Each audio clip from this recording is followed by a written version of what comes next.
영국의 대주교였던 그 레슬리 뉴비긴이 1936년에 인도 선교사로 파송이 되었습니다. 그리고 35년 동안 인도 선교사로 사역을 하다가 1974년에 영국으로 다시 돌아왔습니다. 35년이 지난 동안 영국은 선교를 많이 하는 나라에서 선교가 필요한 나라로 바뀌었습니다.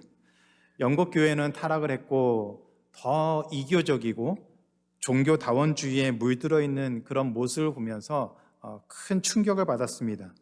그래서 교회의 본질을 연구하면서 어떻게 교회가 다시 새롭게 회복되어야 되는가, 교회의 본질이 무엇인가를 연구하면서 책을 냈는데, 교회란 무엇인가, The Reunion of the Church라는 이 책을 냈습니다. 뉴비긴이 이 책에서 교회는 선교사 교회, 그러니까 미셔너리 처치가 되어야 한다라고 그렇게 얘기를 했습니다. 교회는 선교하는 교회, 선교사 교회, 미셔너리 처치가 되어야 한다고 강조를 했습니다. 이 용어가 미셔너리 처치라고 하는 이 용어가 시간이 지나면서 또 많은 교회에서 그것을 적용하면서 요즘에는 미셔너리 처치라는 말로 사용되고 있습니다. 미셔너리 처치. 미셔너리 처치라고 하는 것은 성도 한 사람 한 사람이 세상에 보냄을 받은 선교사라고 하는 그런 정체성을 갖고 자신이 살아가는 일터에서 삶 속에서 선교사적 삶을 사는 그리스도인의 공동체를 일컬어서 미셔너리 처치라고 얘기를 합니다. 우리 한 사람 한 사람이 교회일 수 있고 우리 한 사람 한 사람이 모여서 교회라는 공동체를 이루는데 그 구성원들이 자신이 속해 있는 세상의 모든 삶 속에서 선교사적 마인드를 가지고 선교적인 삶을 살아가는 그런 개인과 교회 공동체를 일컬어서 미셔너리 처치라고 얘기를 합니다. 오늘 본문에 나오는 이 안디옥 교회가 바나바와 사울이라고 하는 교회의 핵심 리더를 선교사로, 이방인 선교사로 보내는, 파송을 하는 최초의 교회였습니다. 그런 점에서 이 안디옥 교회는 미셔너리 처치였습니다. 미셔너리 처치의 원조가 되었습니다. 안디옥 교회가 내린 이 놀라운 결정을 통해서 미셔너리 처치가 가지고 있는 세 가지 중요한 특징을 함께 살펴보려고 합니다. 그리고 우리 교회가 미셔너리 처치로 세워지기 위해서 무엇이 필요하고 어떤 준비를 해야 되는지 같이 한번 생각해 보도록 하겠습니다. 첫 번째로는 미셔너리 처치는 성령의 인도를 따르는 교회가 되어야 합니다. 미셔너리 처치는 성령의 인도에 민감한 교회입니다. 안디옥 교회는 오늘 말씀해 보면은 5명의 리더가 있었습니다. 이 5명의 역할이 어떻게 나누어졌는지는 정확히 알 수는 없습니다. 그러나 사도행전 11장에 보면 바나바와 사울이 이 안디옥 교회에서 말씀을 가르치는 역할을 했다라고 얘기를 합니다. 그리고 지난번에 살펴본 사도행전 12장에 보면 이 안디옥 교회가 예루살렘 교회 또 그리고 그 주변의 큰 기근으로 인해서 많이 어려움을 당하고 있는 그리스도인들을 돕기 위해서 구제 헌금을 하는데 이 구제 헌금을 가지고 예루살렘 교회를 방문하는 그 사람들 대표가 바로 바나바와 사울이었습니다. 그런 점을 봐서 이 바나바와 사울은 안디옥 교회에서 말씀을 가르치며 교회를 핵심적으로 이끄는 제일 중요한 리더십이었다라고 볼 수가 있습니다. 그러던 중에 2절에 보니까 안디옥 교인들이 모두 금식을 하며 기도를 했는데 그때 성령이 이 바나바와 사울을 따로 세우라고 명령을 했습니다. 그래서 3절에 보니까 안디옥 교회 전체 교인들이 금식하며 기도하고 이 두 사람에게 안수하고 이들을 선교사로 파송하는 결정을 내렸습니다. 한글 성경에 보면은 바나바와 사울을 보냈다라고 그렇게 표현되어 있는데 원어의 의미를 보면 단순하게 보낸다는 의미가 아니라 어느 곳으로부터 묶여있던 것을 풀어서 다른 곳으로 자유롭게 보내는 그런 의미로 동사를 사용하고 있습니다. 바나바와 사울이 복음을 전하는 일에 집중할 수 있도록 그동안 안디옥 교회에서 해오던 그 모든 일, 그 일로부터 완전히 자유하게 만들어서 바나바와 사울로 하여금 자유롭게 복음을 전도하는 일에 집중할 수 있도록 교회가 힘을 쏟았다라고 그렇게 이해할 수가 있습니다. 이어서 안디옥 교회의 결정이 성령이 주도하는 일이라는 점을 사도행전에서 다시 강조하고 있습니다. 4절에 보니까 두 사람이 바나바와 사울이 성령의 보내심을 받았다라고 말하고 9절에 보면 바울이라고 하는 사울이 성령에 충만하여 복음을 담대하게 전했다라고 얘기를 하고 있습니다. 이 모든 일이 진행되고 시작되어지고 진행되어지는 그 모든 단계들을 보면 성령이 시작을 하셨고 성령이 이끄시는 그리고 성령이 주도하는 그런 과정들을 분명하게 확인할 수가 있습니다. 성령의 인도로 바나바와 사울을 따로 세워서 선교지로 파송을 했고 바나바와 사울은 성령의 인도하심에 따라서 담대하게 복음을 전했습니다. 이처럼 미셔널 철치로서의 안디옥 교회는 성령의 인도하심을 따르고 또 세계 선교라고 하는 그런 중요한 일을 감당하는 아주 귀한 교회로 세워지고 쓰임을 받게 되었습니다. 그러나 안디옥 교회뿐만이 아니라 모든 교회가 성령의 인도함을 받는 교회가 되어야 됩니다. 어느 한 교회만 성령의 인도함을 받는 교회로 만족하는 것이 아니라 모든 교회는 성령의 인도함을 받는 교회가 되어야 됩니다. 그렇기 때문에 어떤 것이 성령의 인도하심인지 잘 분별을 할 수가 있어야 됩니다. 특히 교회가 성령의 인도하심을 따르기 위해서 개인적인 생각이나 또 일부의 의견들에 의존해서는 안 됩니다. 교회가 성령의 인도하심을 따르기 위해서는 그 구성원들이 또 교회의 리더십이 교회 전체가 성령의 인도하심에 관심을 가져야 되고 민감하게 반응을 해야 됩니다. 그러기 위해서 기도하는 자리로 나아가야 됩니다. 기도하는 자리를 포기하면 성령의 인도하심을 따를 수가 없습니다. 말씀을 통해서 인도를 받아야 됩니다. 그리고 교회 공동체가 함께 기도하면서 그 일이 어떤 일이 하나님이 기뻐하시는 일인지 그 문제를 어떻게 처리해야 되는지를 함께 마음을 모으고 기도하면서 결정을 내려야 됩니다. 그 과정이 결코 쉽지 않습니다. 어떤 것이 성령의 인도하심인지 어떤 것이 인간적인 생각인지 그것을 분별하는 것이 쉽지는 않습니다. 그러나 기도하는 자리를 포기하지 않으면 기도하는 가운데 하나님께서 우리에게 분별의 마음을 반드시 주십니다. 그것이 인간적인 생각인지 인간적인 욕심인지 어떤 사람들의 생각인지 그것이 하나님이 기뻐하지 않는 것인지를 분명하게 분별할 수 있게 됩니다. 문제는 우리가 그것을 분별한 다음에도 성령의 인도하심에 따르지 못하는 것이지 그 일이 잘못된 것인지 문제가 있는지를 분별하는 것은 기도하는 사람에게 반드시 보여지게 됩니다. 이런 과정을 통해서 성령이 간섭하시고 개개인의 삶 속에서 교회의 역사 속에서 어떻게 일하시는지를 분명하게 볼 수가 있습니다. 그렇기 때문에 교회 리더들은 더욱더 하나님의 은혜를 구하는 자리로 나아가야 됩니다. 교회 리더들이 깨어 기도해야 되고 하나님의 뜻을 분별해야 되고 교회가 바로 서서 하나님이 기뻐하시는 방향으로 일들을 결정할 수 있고 그렇게 진행할 수 있도록 함께 기도하며 성도의 그 모든 삶을 위해서 성령의 인도하심을 구하는 것은 너무나도 중요합니다. 그것을 못하면 교회는 좌충우돌하면서 하나님이 원하시는 방향이 아니라 인간적인 방향으로 갈 수밖에 없습니다. 성령이 인도하는 교회가 아니라 누가 주도가 되어서 사람이 주도가 되어서 자기가 원하는 대로 판단하고 이끄는 그런 교회가 될 수밖에 없습니다. 그렇기 때문에 우리가 어떤 상황 속에서 기도하는 가운데 하나님의 뜻을 구한다면 그 기도의 자리를 절대로 포기하지 말고 나아가야 됩니다. 근데 저는 우리 교회를 보면서 이 사실이 명확하게 드러난 것들을 많이 경험했습니다. 코로나 팬데믹이 끝나고 모든 것이 불안정하고 여러 가지 어려움들이 많이 있었습니다. 그러나 건강한 교회를 세우기 위해서 기도하면서 성령의 인도하심을 구했고 하나님께서 우리 교회를 말씀으로 아름답게 세워져가는 그런 모습들을 계속해서 보고 있습니다. 저는 우리 교회가 이렇게 세워지고 또 하나님께서 기뻐하신 모습으로 회복되는 그런 모습들을 보면 이것은 하나님이 우리에게 베풀어 주신 기적이다라고 생각을 합니다.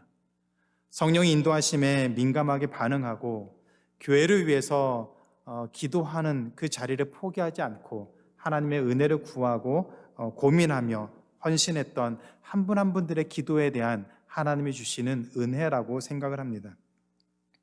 우리가 잘나고 똑똑하고 어떤 몇몇 사람들이 주도해서 되어진 것이 아니라 이런 상황에서 어떻게 결정해야 되는지, 우리가 어떻게 마음을 모아야 되는지, 어떻게 교회를 세워야 되는지 기도하면서 성령의 인도하심을 구한 한 분 한 분들의 헌신의 결과라고 생각을 합니다.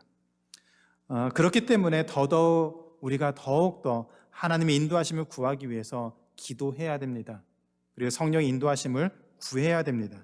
그래야 교회가 하나님이 기뻐하시는 모습으로 세워지고 계속해서 그 길을 걸어갈 수가 있습니다. 가정도 마찬가지죠.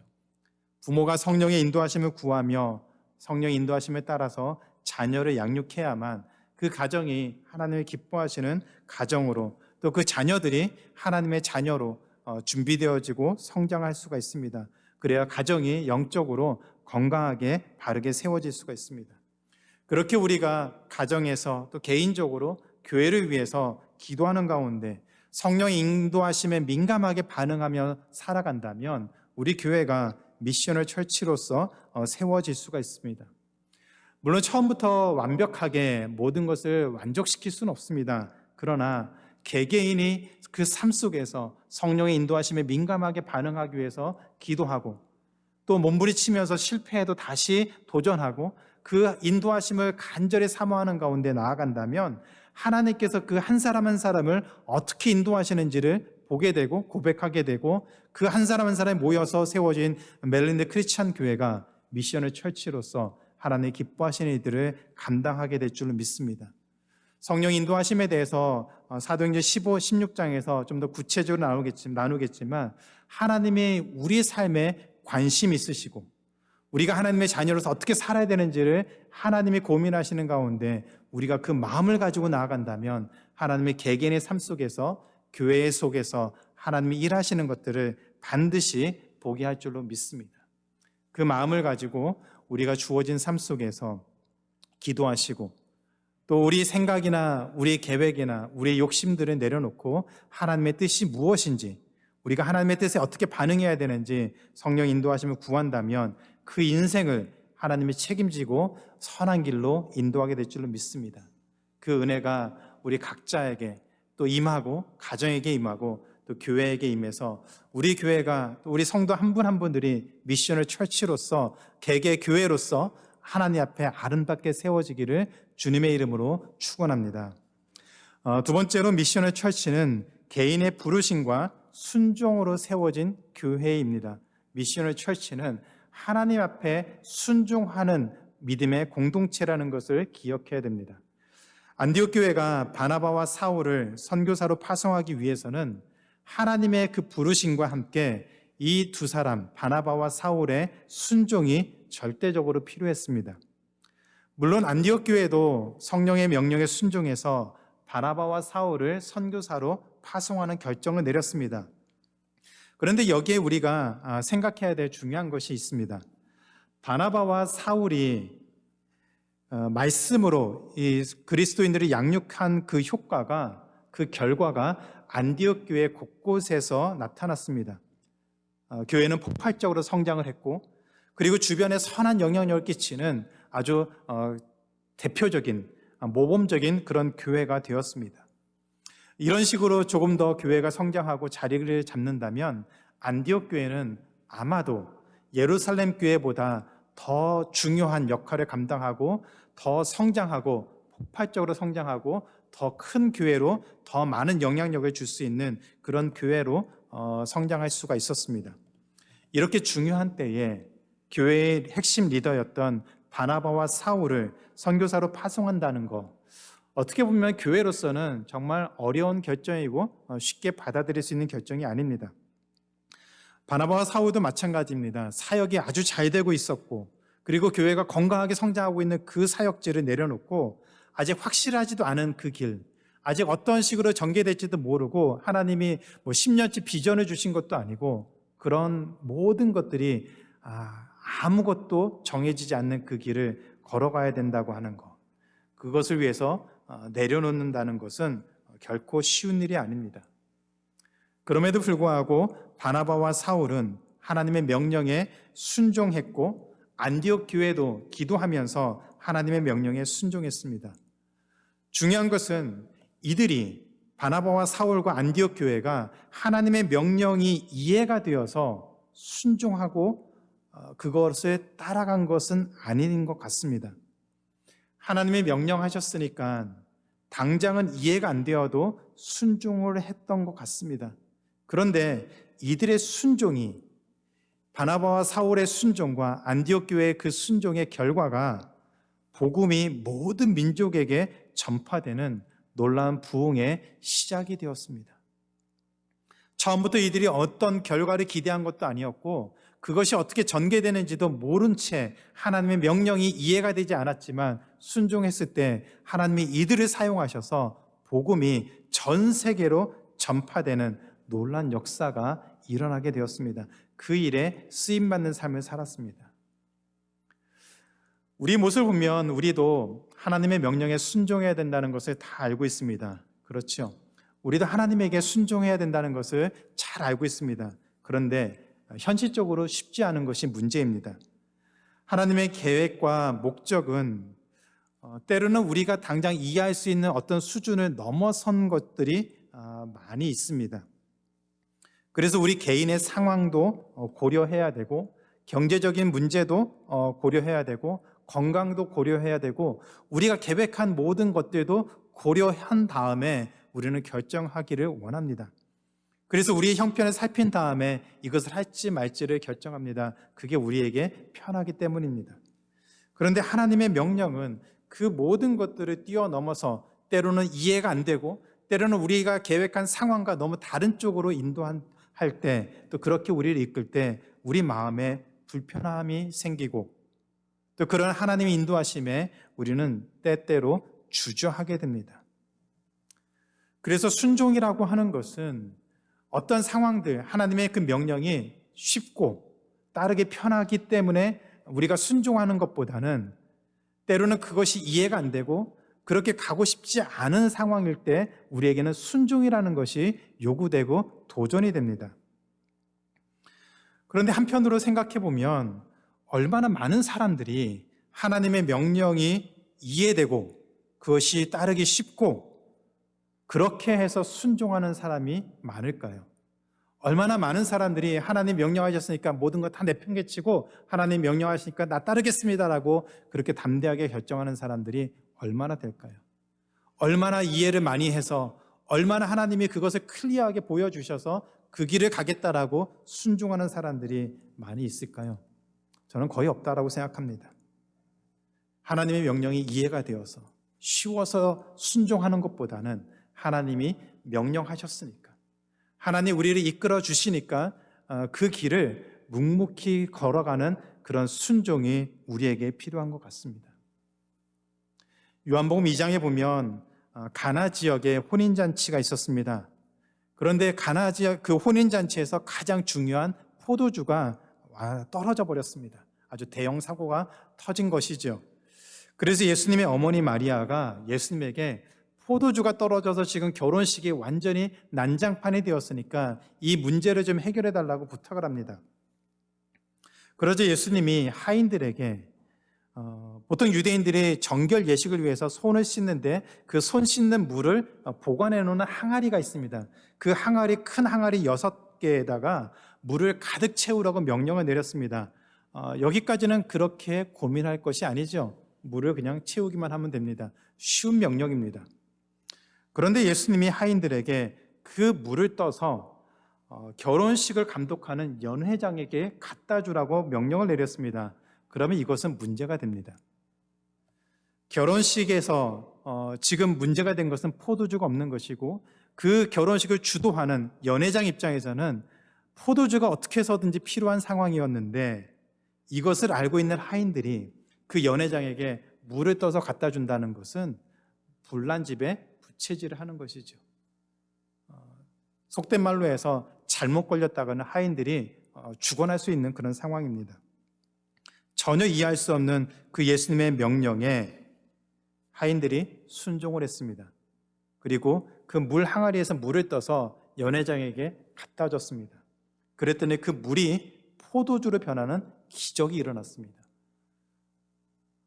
우리 생각에는 언제 포도주로 변했냐, 거기에 관심 있는 분들 많겠지만 모르겠습니다. 언제 포도주로 변했는지는. 그러나 분명한 것은 하인들은 그 항아리에 있는 것이 물이라는 것을 알고 있었고, 그 물을 연회장에게 갖다 줬을 때는 자신들이 혼날 수 있다는 것을 알고 있었지만, 예수님이 명령하셨을 때 그 물을 갖다 주는 그 순종의 모습을 보였습니다.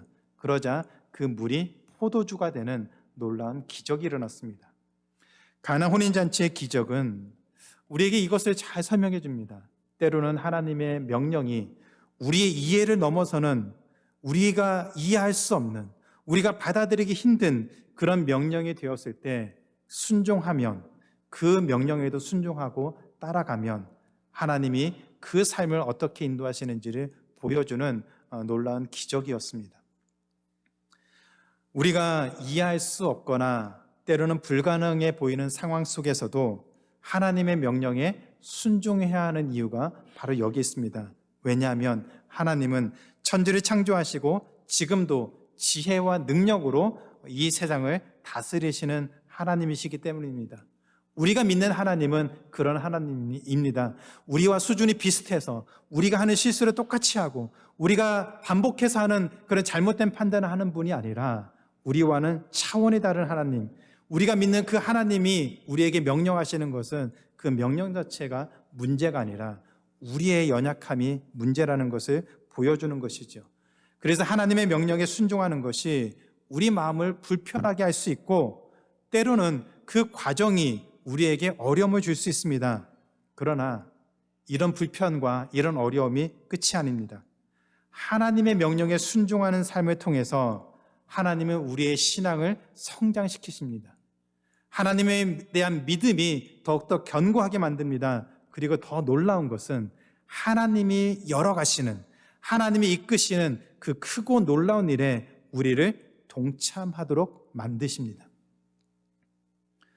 우리가 하나님의 부르심에 대해서 순종하지 않고 거부하면 하나님이 이끄시는 그 일에 우리가 동참할 수 있는 기회를 놓치지만, 때로는 이해되지 않고 불편하고 마음에 들지 않는 일에 대해서도 하나님의 부르심이 분명하고 그 일에 우리가 순종하고 나아갈 때 그 과정을 통해서 하나님 우리를 훈련시키시고 우리 신앙을 더 견고하게 만드실 뿐만 아니라 하나님이 하시는 일에 동참하는 놀라운 특권을 누리게 됩니다. 바나바와 사울이 하나님의 명령에 순종했을 때 이들을 통해서 세계 선교와 교회 역사가 완전히 바뀌었습니다. 그뿐만이 아니라 전 세계의 역사가 바뀌었습니다. 수많은 사람들, 우리가 셀 수 없이 수많은 사람들이 복음을 듣게 되었고, 그 두 사람의 헌신과 안디옥 교회의 담대한 결정으로 인해서 죽어가는 수많은 사람들이 복음을 듣게 되었고 구원의 은혜를 누리게 되었습니다. 저는 순종이 이해의 문제가 아니다라고 생각합니다. 바나바와 사울과 안디옥 교회의 모습을 보면서 하나님의 명령에 순종한다는 것, 그것은 이해의 문제가 아닌 것 같습니다. 때로는 하나님 우리를 설득시키십니다. 우리가 하나님의 명령에 따르기 위해서 기다려 주시기도 하십니다. 그리고 우리를 설득시켜서 우리가 왜 그 일을 해야 되는지 알려주시기도 하십니다. 그러나 또 때로는 우리가 이해할 수 없는 그런 모습을 하나님이 요구하시고 명령하실 때가 있습니다. 그때 우리의 순종은 이해의 문제가 아닙니다. 하나님에 대한 신뢰의 문제입니다. 내가 하나님을 신뢰하고 있는가? 하나님의 명령에 순종해 나갈 때 나에게 손해가 아니라 오히려 그 순종을 통해서 더 유익하고 우리를 더 복된 길로 인도하시는 그 하나님에 대한 신뢰가 있는가? 그 문제입니다.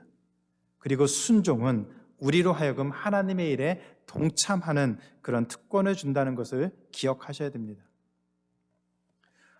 아마 여러분 어렸을 때, 청년들 때에 한 게임 중에서 이런 게임 해보신 적 있으시죠? 두 사람을 세워놓고 한 사람은 눈을 가리고 뒤로 이렇게 손을 한 다음에 뒤로 이렇게 넘어지는 것입니다.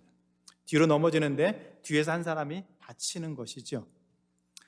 그런데 뒤에 서 있는 사람을 정말 신뢰할 수 있는 사람은 이렇게 한 다음에 뒤로 넘어갈 때 그대로 넘어갑니다. 근데 뒷사람이 장난치거나 좀 뭔가 좀 이상한 말을 하면은 마음이 불안해져서 이렇게 바로 넘어가지 못하고 좀 넘어가는 척하다가 다리 뒤로 빼거나 아니면 무릎을 굽히거나 하면서 자기 몸을 사립니다. 그 이유는 분명합니다. 뒤에 있는 사람을 내가 신뢰할 수 있느냐 없느냐. 근데 우리 인생이 똑같습니다.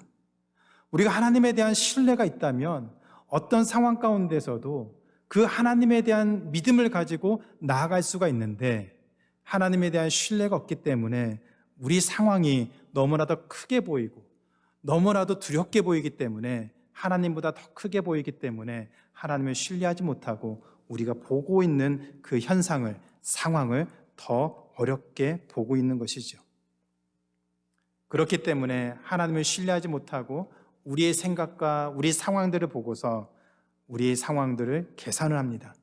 이렇게 해도 될지 안 될지, 이것이 나에게 손해가 될지 이것이 나에게 유익이 될지 우리의 머리로, 우리의 경험을 바탕으로 계산을 합니다. 사도 바울은 로마서에서 우리가 하나님을 신뢰할 이유를 이렇게 설명을 했습니다. 로마서 11장 33절인데 우리 같이 한번 읽어보겠습니다. 로마서 11장 33절입니다. 시작. 깊도다 하나님의 지혜와 지식의 풍성함이요 그의 판단은 헤아리지 못할 것이며 그의 길은 찾지 못할 것이로다. 우리를 인도하시는 하나님, 우리에게는 때로 우리가 이해할 수 없는 것을 요구하시기도 하시고 인도하시는 그 하나님은 우리와 수준 차이가 조금 나는 것이 아니라 비교할 수 없는 그 지혜와 능력을 가지신 분이다라고 얘기를 하고 있습니다. 그 하나님을 우리가 믿고 있는 것입니다. 그뿐만이 아닙니다. 모세는 신명기에서 우리에게 그 지혜와 지식이 뛰어난 하나님이 우리에게 앞서서, 우리보다 앞서서 우리를 인도하신다라고 말하고 있습니다. 또 같이 한번 읽어보겠습니다. 신명기 31장 8절입니다. 시작. 여호와 그가 내 앞에서 가시며 너와 함께하사 너를 떠나지 아니하시며 버리지 아니하시리니 너는 두려워하지 말라, 놀라지 말라. 우리에게 있는 것은 하나님의 명령에 순종했을 때 혹시라도 우리가 잘못된 판단을 하고 또 그것 때문에 불이익을 당하고 그것 때문에 손해볼까에 대한 두려움이 있고 염려가 있습니다. 근데 하나님이 어떤 분이시라고 말합니까? 우리보다 먼저 가셔서 우리와 함께 하시고 그리고 우리를 떠나지 아니하시고 우리와 늘 함께 하시니 두려워 말고 놀라지 말라고 하십니다. 지혜와는 비교가 안 되는 그 지혜를 갖고 계신 하나님, 능력에서도 비교가 안 되는 전지전능하신 그 하나님이 우리보다 앞서가시고 또 우리와 함께 하시고 우리와 동행하시면서 우리를 지키시고 인도하시니 하나님의 인도하심에 따를 때에 그 결과에 대해서 두려워하지 말고 염려하지 말라고 하셨습니다. 처음부터 크고 어려운 문제부터 순종할 수는 없지만 작은 문제부터, 작은 것부터 순종하다 보면 나중에는 정말 대단한 결정까지도 하면서 순종하는 길을 또 선택을 할 수가 있습니다. 하나님이 우리에게 어떤 순종을 요구하시는지 한번 기도해 보시기 바랍니다. 여러분의 말씀을 읽을 때 마음에 불편한 거 있으시죠?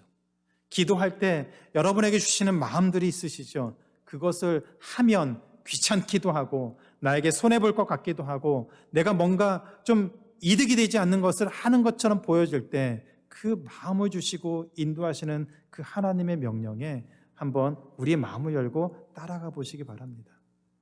그것부터 시작하시면 하나님이 우리의 순종을 통해서 우리 인생을, 우리 가정을, 우리 교회를 어떻게 인도하시는지 분명하게 볼 수가 있습니다.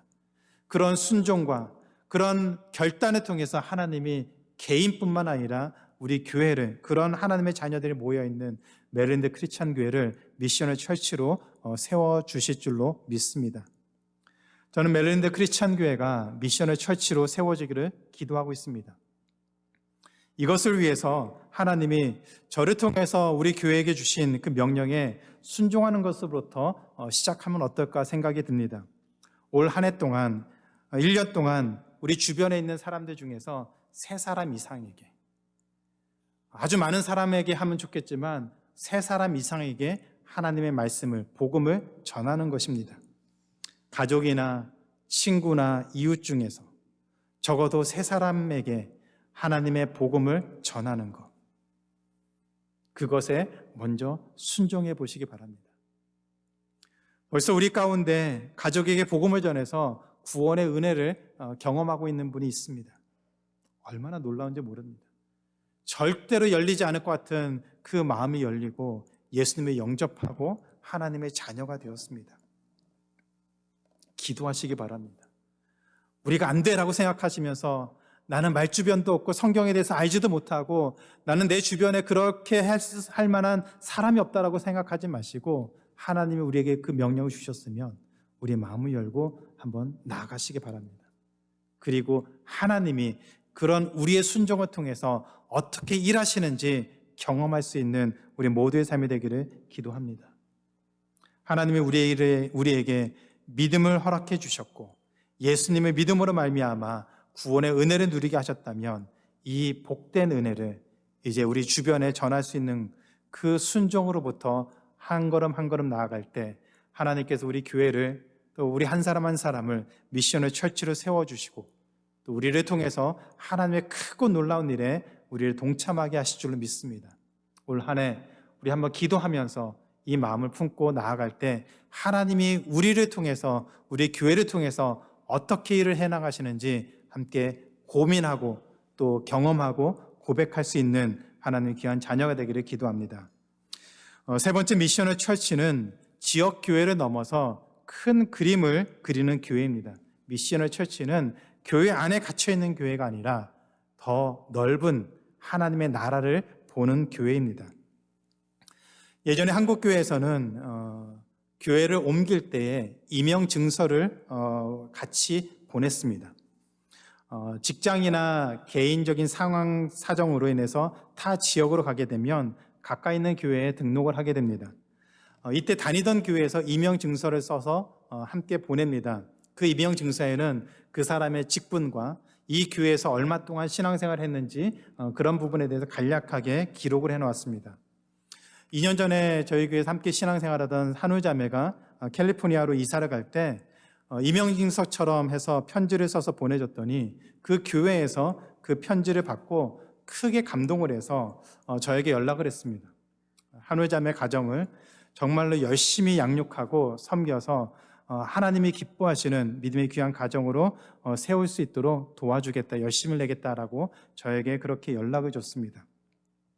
그런데 요즘은 이런 좋은 전통이 사라졌습니다. 없습니다. 왜냐하면 교회들끼리 서로 경쟁하고 서로 교인들 빼앗가는 그런 모습들이 많이 보이기 때문입니다. 상황이 이러다 보니까 개교회주의가 점점 심해지고 있습니다. 이런 모습에 익숙한 우리들이 보기에 이 안디옥 교회는 정말 이상하게 보입니다. 안디옥 교회도 부흥과 성장이 필요하겠죠. 그 교회의 교인들 중에서도 우리 교회가 좀 더 커졌으면 좋겠습니다. 우리도 좋은 말씀을 배우고 들었으면 좋겠습니다. 우리도 좀 더 다른 교회보다 더 큰 건물을 갖고 싶습니다. 어떤 것이 되었든지 안디옥 교회 교인들 중에서도 그런 마음이나 그런 계획이나 생각이 있었을 것 같습니다. 안디옥 교회 성장을 위해서 그런 계획에 맞추기 위해서도 바나바와 사울은 너무나도 중요한 사람들이었습니다. 그러나 모든 민족에게 복음을 전하는 것이 하나님의 명령이었고 그것이 교회의 중요한 사명이었기 때문에 안디옥 교회는 교회의 가장 중요한 리더십이었던 바나바와 사울을 선교사로 보내는 어려운 결정을 내렸습니다. 저는 이것이 안디옥 교회가 미션을 철치로서 복음을 전하는 일에 우선순위를 두었기 때문에 할 수 있었던 결정이라고 생각을 합니다. 안디옥 교회만 생각했다면, 자기 교회만 생각했다면 절대 그러면 안 되겠죠. 우리가 먼저 성장하고 우리가 먼저 커지고 우리가 안정되어진 다음에 그 다음에 여력이 생기면 이것저것 하겠다. 그것도 안 되면 다른 사람이라도 훈련해서 보내겠다. 바울과 바나바만은 안 된다. 그것이 보통 교회들의 생각일 것 같습니다. 그런데 안디옥 교회는 가장 중요한 그 사람을 하나님의 명령에 따라 선교사로 보냈습니다. 우리 교회가 미션을 처치를 세워주기 위해서 저는 잘 기억해야 될 것이라고 생각합니다. 한인 이민교회가 단순히 한인 공동체, 개교회 안에서만 머물러서는 안 됩니다. 주변에 또 전 세계에 복음을 전하는 일에 중요한 역할을 감당해야 됩니다. 우리 교회뿐만이 아니라 모든 교회들이 그 일에 함께 마음을 쏟고 함께 마음을 모으고 함께 해야 됩니다. 성령의 인도하심에 따라서 복음을 전하는 그 사명에 순종하기 위해서 우리는 때로 중요한 결정을 내려야 되고 우리 것을 포기해야 되고 우리 것을 내려놓는 그런 결정을 해야 합니다. 헌신도 해야 됩니다. 수고도 해야 됩니다. 감사하게도 우리 교회는 미션을 처치로서 이 일을 이미 감당하고 있습니다. 저는 지역교회가 유학생 청년들을 섬기는 일이 쉽지 않다라고 생각합니다. 그럼에도 불구하고 저희 교회는 청년들을 위해서 라이드도 하고 또 기쁨으로 섬기고 있습니다. 청년들이 말씀으로 잘 양육되어지고 자랄 수 있도록 장년들이 정말 많은 관심을 갖고 있습니다. 심지어는 저에게 청년들 얼굴하고 이름하고 매치가 안 되니까 사진을 좀 해서 좀 이렇게 알고 싶다라고 요청할 정도로 많이 관심이 있고 열심히 기도로 동력을 하고 있습니다. 장로님 말씀하시네요. 제일 관심이 많아요. 청년들이 졸업하고 타 지역으로 직장을 찾아서 또 다른 일로 해서 타 지역을 떠날 때 그 청년들을 섬겼던 것이 결코 우리 교회에 손해보는 일이 아닙니다. 그들이 그 지역에서 다른 교회에서 리더로 섬기며 말씀으로 양육하는 그런 헌신하며 살아갈 때 하나님께서 우리 교회를 얼마나 기뻐하시고 우리 교회를 통해서 하신 이들을 하나님이 기뻐하실 거라고 저는 확신합니다. 이 일을 우리가 지금 하고 있는 것입니다. 청년들도 나중에 더 자라서 또 크리스찬 교회를 기억하면서 우리가 청년의 때에 우리를 위해서 후원하고 섬기고 또 서포트했던 크리스찬 교회를 기억하면서 함께 기도로 동참하고 또 마음을 모을 거라고 생각합니다. 이 모든 일이 하나의 교회만을 위한 것이 아니라 하나님이 기뻐하시는 모든 교회가 함께 마음을 품고 나아가야 되는 방향입니다. 이뿐만이 아니죠. 저희는 컴패션을 통해서 도미니칸 리퍼블릭의 아이들을 후원하고 있습니다. 지금은 그 코로나 이후에 아직까지 상황이 정리가 안 되어서 아직은 가능하지 않지만 조만간 시간만 여건만 허락되면 함께 그 도미니칸 리퍼블릭에 가서 이 아이들 브렌달리하고 페비아니, 레베카, 로지아니 이 아이들과 함께 만나서 교제하고 하나님 안에서 이 아이들이 믿음 안에서 얼마나 귀하게 자라는지를 기뻐하고 같이 교제하고 또 기도할 수 있는 그런 시간을 갖게 될 날이 꼭 올 줄로 믿습니다. 하나님께서 우리는 연약하지만 우리 교회를 통해서 이런 일을 행하신다는 것, 그 일에 우리가 동참한다는 것, 이것이 얼마나 기쁘고 복된 것인지 모릅니다. 우리는 그 일을 감당하고 있기에 또 하나님의 부르심에 순종하면서 나아가기에 하나님이 우리 교회를 통해서 귀한 일을 행하실 줄로 저는 분명하게 믿습니다. 우리 교회가 미션을 처치로서 우리 교회만을 위해서 수고하는 것이 아니라 하나님의 마음을 품고 이 일을 위해서 기도하고 준비하고 때로는 헌신하고 우리의 것을 내려놓고 포기하고 나아갈 때 하나님이 우리 교회를 다음 단계로 이끌어 주시고 우리가 생각하지도 못했던 우리가 전혀 예상할 수도 없었던 그런 크고 놀라운 일에 우리 교회를 사용하게 될 줄로 믿습니다. 얼마 전에 한 분과 대화를 하는 가운데 이런 얘기가 있었습니다. 지금까지 하나님께서 우리 교회를 위해서 너무나 많은 은혜를 주신 거 참 감사한데 이 시점에서 우리 교회가 또 한 단계 성장하기 위해서 성숙하기 위해서 하나의 모멘텀을 갖는 그런 기회가 있었으면 좋겠다라는 그런 얘기를 들었습니다. 아마 많은 분들이 동일한 생각들을 하실 것 같습니다. 지금까지 온 것도 하나님의 은혜고 너무나도 감사한 것인데 여기에서 또 하나님이 기뻐하시는 교회로 성장하기 위해서 한 단계 더 나아갈 수 있는 그런 모멘텀, 그런 계기가 있었으면 좋겠다. 아마 다들 그런 생각들 하고 또 마음에 관심을 갖고 계실 줄로 압니다. 코로나 팬데믹 이후에 교회 상황들이 굉장히 많이 바뀌고 있습니다. 여러분 개개인의 상황이 바뀌는 것뿐만이 아니라 교회의 상황들도, 우리가 복음을 전하는 이 지역의 상황들도 굉장히 많이 바뀌고 있습니다. 빠른 속도로 변하고 있습니다. 그래서 이런 변화된 상황 속에서 우리 교회가 어떻게 준비를 해야 되는지 계속 지금 연구를 하고 방법들을 찾고 있습니다. 교회 리더들과 같이 기도하면서 우리 교회가 어떻게 젊은 사람들에게, 이 지역에게 복음을 전하고 또 그들과 소통할 수 있는지 그 방법을 같이 연구를 하고 있습니다. 미디어 팀에서도, 미디어부에서도 이 일을 위해서 같이 준비하고 있습니다.